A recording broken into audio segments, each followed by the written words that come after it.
안녕하세요. 전 30대 여성입니다. 오늘은 제 친구의 이야기를 한번 해보려고 해요. 제가 할 이야기는 지금으로부터 몇 달 정도 전에 일어난 이야기입니다.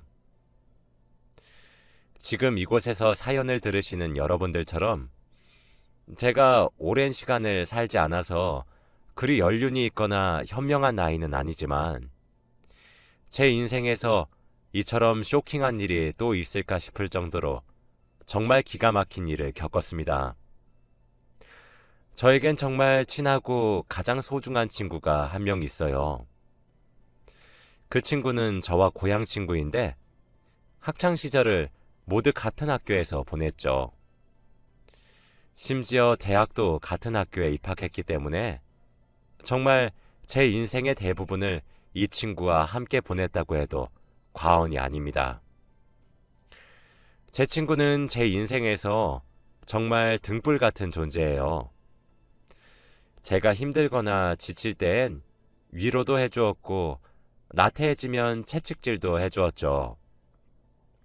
울고 웃는 것을 함께하며 우정을 쌓았습니다.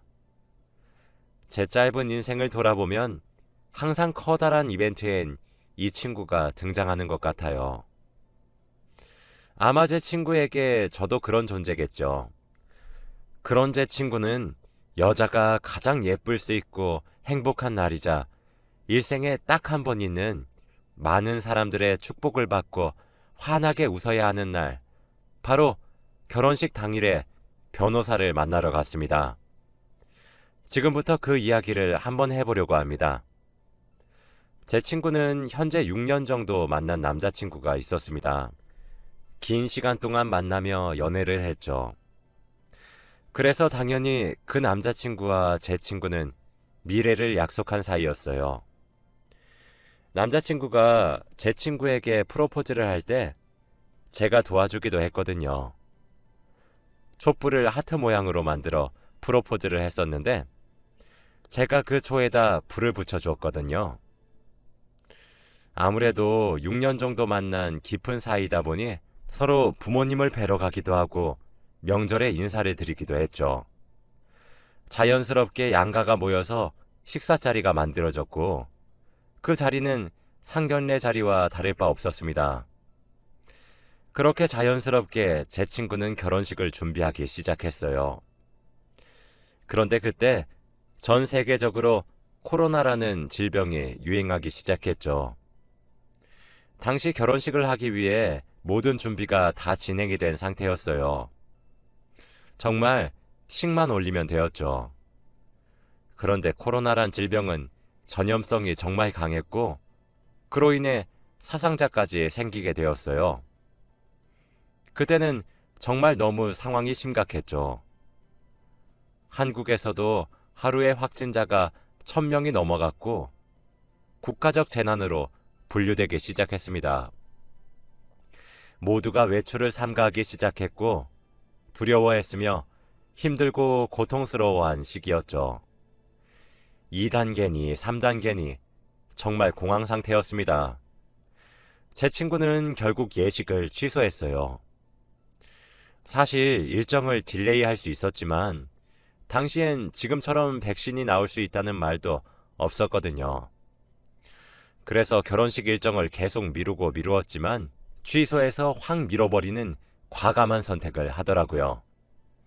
하지만 사실상 결혼식만 올리지 않았을 뿐이지 미래를 약속한 사이였고 양가에서도 이미 며느리와 사위의 도리를 다하고 있었기 때문에 양가의 허락하에 미리 살림부터 합쳤죠. 1년 조금 넘게 미리 신혼집에서 함께 살기 시작했어요. 그땐 돈을 딱 절반씩 모아서 집만 샀어요. 공동 명의로 말이죠. 그곳에서 신혼을 시작한 친구는 참 행복해 보였습니다. 친구는 결혼에 대해 로망이 넘치는 아이였는데 로망을 하나하나 이루면서 행복해하는 모습이 참 보기가 좋았어요. 친구는 혼인신고를 바로 하지는 않았습니다. 친구가 가진 여러 로망들이 있는데 그중 하나가 바로 결혼식 당일에 혼인신고서를 제출하는 것이었죠. 그게 바로 꿈이자 로망이라며 그것만은 결혼식 일정과 함께 뒤로 미루었죠. 그렇게 친구는 코로나 사태가 누구보다 빨리 해결되길 바라는 마음으로 빌었고 사태가 잠잠해지길 기다리더라고요. 사람들이 방역수칙을 잘 지키니 심각해지다가도 잠잠해지길 계속해서 반복하다가 올해 들어서 백신 이야기도 슬슬 나오기 시작했죠. 상황이 조금씩 안정되기 시작하자 친구는 이때 결혼식을 올리기로 결심을 하더라고요. 다시 예식장과 스튜디오, 드레스, 메이크업 등등을 알아보고 다니기 시작했죠. 저는 신부의 오래된 친구였고 누구보다 제 친구의 행복을 바라는 사람들 중 하나였기에 저도 물심양면으로 도왔습니다. 결혼식을 미뤘던 날이 길었던 만큼 그 사이에 친구와 남자친구는 돈을 잘 모아서 더 예쁘고 화려한 결혼식을 할 수 있게 되었어요. 웨딩 사진 촬영을 하는 날에도 제가 도우러 갔었는데 정말 예쁘고 잘생겨서 잘 어울리더라고요. 그렇게 결혼식 당일이 다가왔습니다. 저는 친구의 가방순이를 자처했어요. 가방순이는 신부 도우미 같은 역할이거든요. 신부에게 들어오는 축의금을 받기도 하고 그러죠. 그날 너무 예쁘고 아름다웠던 친구와 신부 대기실에서 사진을 얼마나 많이 찍었는지 몰라요. 제 반쪽 같은 친구가 드레스를 입고 단아하게 앉아 있었는데 인생의 동반자와 결혼한다는 사실이 실감이 나서 울컥하기도 했습니다. 그런데 신부 대기실에 어떤 의문의 여성이 한 명이 들어오더라고요. 저와 친구는 함께 한 시간이 오래되었다 보니 서로의 지인 대부분을 다 알고 있는데 처음 보는 여성분이셨습니다. 의문의 여성은 얼마나 울었던 것인지 눈가 근처가 붉게 부어있는 얼굴을 하고 있었어요. 신부 대기실로 들어와서 저희를 쳐다보더군요. 망설이는 듯하며 안절부절 못하면서 말이에요. 사진을 찍으시겠냐는 사진사의 말과 누구시냐는 제 질문에 그 여성분은 이내 결심을 굳힌 듯 저희 쪽으로 다가왔습니다. 그리고는 저도 정말 몰랐어요. 저도 어제 알게 되었어요. 만일 제가 미리 알았더라면 만나지 않았을 거예요. 오늘 같은 날 이런 일을 겪게 해드려서 그리고 알려드려서 정말 죄송합니다. 하지만 그쪽도 더 늦기 전에 아셔야 할 것 같아서 이렇게 찾아왔습니다. 정말 죄송합니다. 라고 말을 하며 친구에게 A4 용지 뭉치를 건네더라고요. 그리곤 그 자리에 주저앉아서 입을 틀어막고 눈물을 흘리더군요.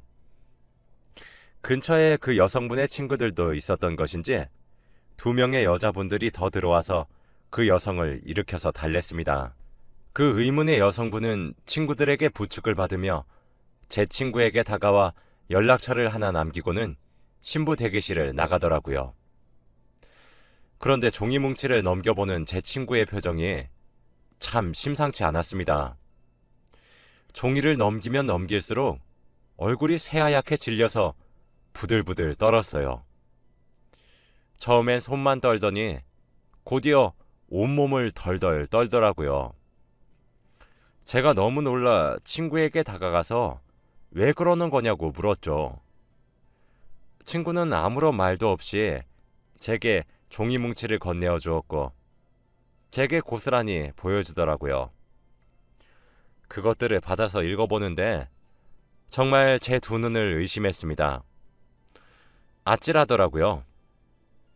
종이 뭉치 속에는 아까 들어온 의문의 여성분과 오늘 제 친구와 결혼식을 진행할 예비 신랑인 남자친구가 마치 연인처럼 다정하게 찍은 사진 여러 장과 사랑을 속삭였던 메시지, 기념일을 보냈었던 사진과 주고받은 선물, 그리고 함께 여행을 다녔다는 사진들 등이 첨부되어 있었습니다.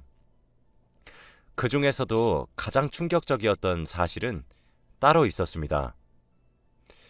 결혼식을 올리기 바로 전날 예비 신랑은 동거를 하고 있으니까 막상 지금 결혼한 것과 다를 바 없는 생활을 하고 있지만 다음날 진짜로 식을 올리고 법적으로 유부남, 유부녀가 된다고 생각하니 너무 싱숭생숭하다며 각자 부모님 집에 가서 미혼 시절 마지막 딸 아들 노릇 한번 하고 싶다며 부모님과 하룻밤을 보내자고 그렇게 제안했어요. 그래서 제 친구는 친정에서 예비 신랑은 시댁에서 하루를 보내기로 했었죠. 그런데 예비 신랑은 시댁이 아니라 저희에게 종이 뭉치를 건네러 온 그 의문의 여성과 밤을 새웠더군요. 종이 뭉치의 마지막 부분에는 짧은 글이 적혀 있었는데 예비 신랑이 그 의문의 여성과 어젯밤에도 함께 있었고 제 친구도 그분도 양쪽 모두가 모르게 바람을 피고 있었다고 합니다. 어젯밤에 예비 신랑이 자신을 만나러 와서는 한 가지 고백할 것이 있다고 용서하길 바라진 않지만 피해는 주지 않았으면 좋겠다고 말을 하면서 사실은 자기가 내일 결혼을 하니까 헤어지자고 말을 했다고 해요. 누구와 결혼을 하는지 어디서 결혼을 하는지 아무것도 알려주지 않고 오늘이 마지막 밤이라고만 했다더군요.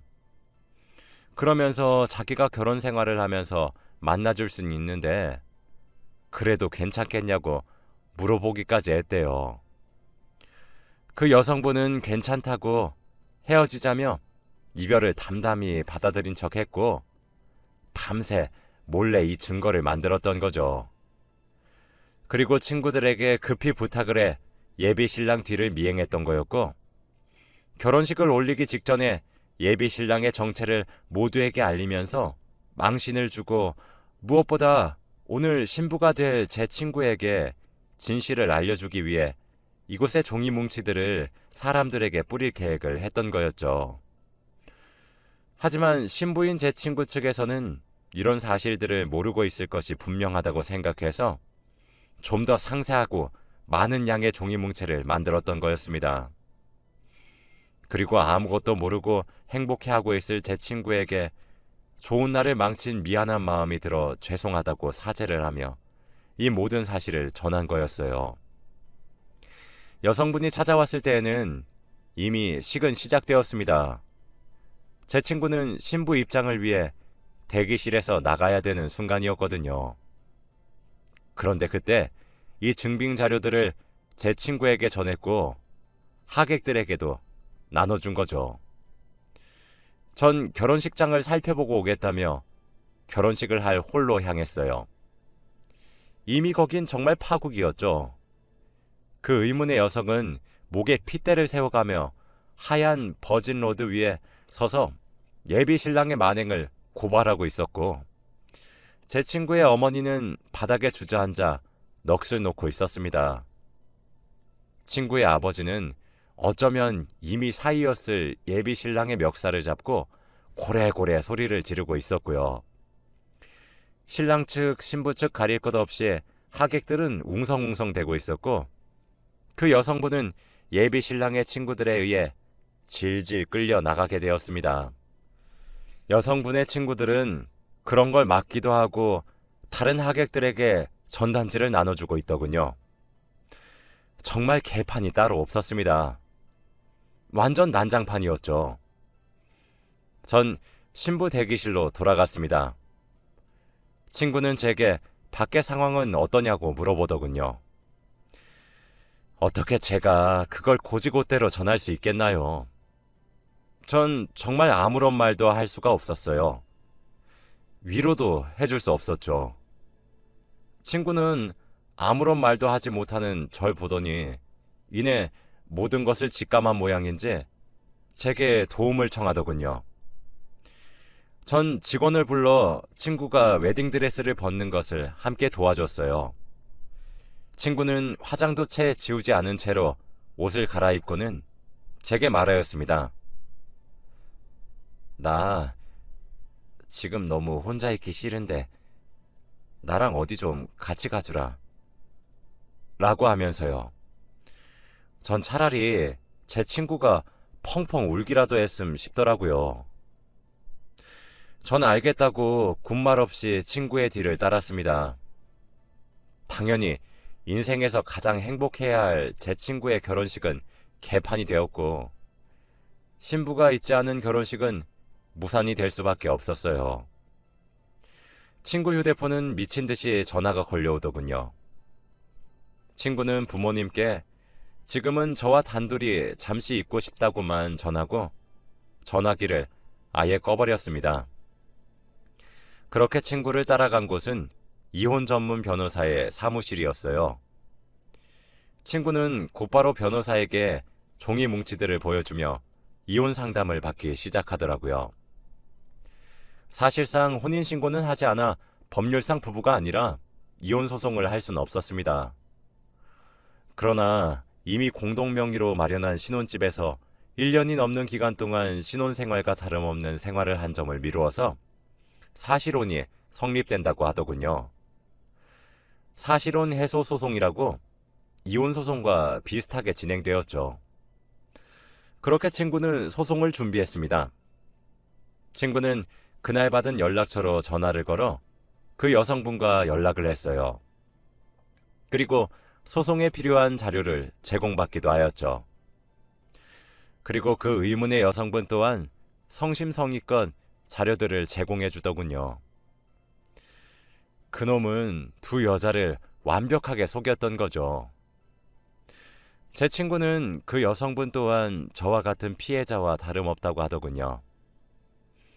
그 여성분도 자신의 존재를 몰랐다고 합니다. 그 여성분께 자초지종을 들으면 들을수록 진짜 그놈은 가관이더라고요. 그 여자와 만난 지는 올해가 햇수로 4년째라고 했죠. 친구와 만나고 1년 반 정도 지나자마자 그 여성분과 바람을 핀 거였어요. 예비 신랑이었던 그놈은 직업 자체가 다른 지역으로의 출장이 잦은 직업을 가지고 있었습니다. 그래서 출장을 핑계로 두 여자를 만났더라고요. 제 친구에게 지방으로 출장을 간다 그러고 그 여성분을 찾아갔었고, 그 여성분께도 출장을 간다 그러고 제 친구를 찾아왔더라고요. 제 친구와 동거를 시작한 이후로는 그 여성분과 밀회를 보내고 퇴근을 했던 모양입니다. 그렇게 4년 동안 두 여자를 기만해왔던 것이었죠. 중간에 지인들에게도 소개해주곤 했었는데 절대 겹치지 않게 해주었더라고요 제 친구와 결혼을 약속했으니 자신의 학창시절 친구들이나 이렇게 깊은 관계의 지인들을 소개해 주었고, 그 여성분과는 처음부터 가벼운 마음으로 만났었던 거였는지 동호회 사람들처럼 일회성일 수 있는 지인들을 소개해 주었더라고요. 친구는 사실혼 해소 소송을 시작하였습니다. 아무래도 한쪽의 일방적인 외도로 인해서 사실혼의 관계가 파탄이 난 경우였기 때문에 제 친구는 위자료의 청구와 결혼식 비용, 신혼여행 비용 등을 함께 청구했고 승소할 수 있었죠. 또 이번에 결혼식을 준비하면서 예단과 예물을 주고받아서 그 비용까지 반환 신청이 가능하더라고요. 다행스럽게도 집은 정확히 반씩 돈을 마련해 준비한 공동명의였고, 월급 또한 일정량의 생활비를 모아서 쓰는 것을 제외하고는 각자 관리해서 재산 문제는 쉽게 정리가 되더군요. 그래서 생각보다 금전적인 타격은 없더군요. 제 친구는 그렇게 미래를 약속했던 남자와의 이별을 준비했죠. 전 그저 그런 친구의 곁을 묵묵히 지켜주었습니다. 그런데 거기서 끝나지 않았어요. 아무래도 결혼식에 있었던 하객들도 일련의 사정들을 모두 알게 되었고, 그렇다 보니 이 사람 저 사람 입에 이야깃거리가 오르락 내리락 거렸죠. 친구가 참 스트레스를 많이 받더군요. 얼마나 안타까웠는지 몰라요. 그러던 어느 날 제게 모르는 번호로 전화가 한 통 걸려왔습니다. 저장되지 않은 번호라 뭔가 싶었지만 전화를 받아 여보세요? 라고 했죠. 그런데 글쎄 상대방은 그놈이더라고요. 그놈은 제게 연락하기 전에도 제 친구에게 연락을 해보려고 미친 듯이 노력했으나 친구가 연락 전부를 받지 않고 소송을 강행했었고 정말 지푸라기라도 잡는 심정으로 제게 연락을 한 것이라고 하더군요. 아무래도 결혼식 날 당연히 있었던 하객의 절반은 신랑 측 지인이었는데 그렇게 결혼식이 개판이 되고 난 이후 신랑에게 지인들이 전화를 걸어 그렇게 살지 말라며 여러 말을 한 모양입니다. 심지어 회사에서도 소문이 퍼져서 직장 생활도 힘들어졌나 봐요. 그래서 번호를 바꿔 제게 전화를 걸었던 거였습니다. 제 친구와 한 번만 얼굴 보고 이야기를 할 수 있게 도와달라고 애걸복걸을 하더라고요. 어찌나 뻔뻔하던지 2번 다시 연락하지 말라고 얘기를 한 뒤 친구에게 이야기를 해주었습니다. 그리고 세상에 매일 밤마다 집 앞으로 찾아와 제 친구를 기다린다고 하더라고요. 친구의 남동생이 매번 돌아가라 돌려보내려고 하는데 무릎을 꿇고 빌고 그러면서 매달린다고 하나 봐요. 정말 남의 눈에 피눈물을 그렇게 나게 해놓고 어쩜 그렇게 뻔뻔하게 나올 수 있는 것인지 참 너무하다 싶었습니다. 여러분들도 남자 잘 보고 만나시길 바래요. 세상이 넓은 만큼 나쁘고 못된 사람들이 참 천지에 깔려 있는 것 같습니다.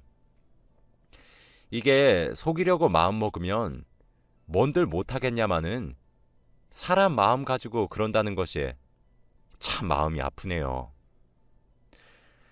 제 친구가 언젠가 상처가 다 치유되어 원래 밝은 모습으로 돌아왔으면 좋겠습니다. 다들 예쁜 사랑하시길 바라며 이만 글을 줄이겠습니다. 감사합니다.